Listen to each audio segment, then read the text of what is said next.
ఇది ధ్యాన మండపము. వివేకానంద రాక్ కింది భాగంలో ఉంటుంది. అది ఫస్ట్ ఫ్లోర్లో వివేకానంద రాక్ ఉంటే మెమోరియల్ కింద ధ్యాన మండపం ఉంటుంది. ఈ విధంగా లోపలికి వెళ్ళి ధ్యానం చేసుకోవచ్చు. చాలా అద్భుతంగా ఓంకారం పెట్టారు. చాలా బాగుంటుంది.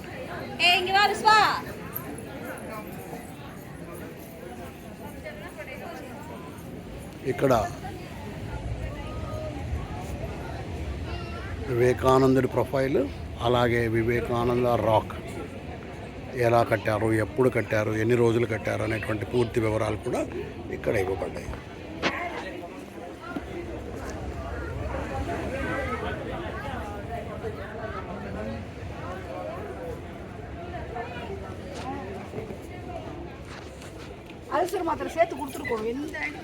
చాలా అపరిమితమైన వేడి ఉంది. అందువల్ల ఎక్కువగా వీడియో తీయలేకపోతున్నాను, వీడియో చూపించలేకపోతున్నాను.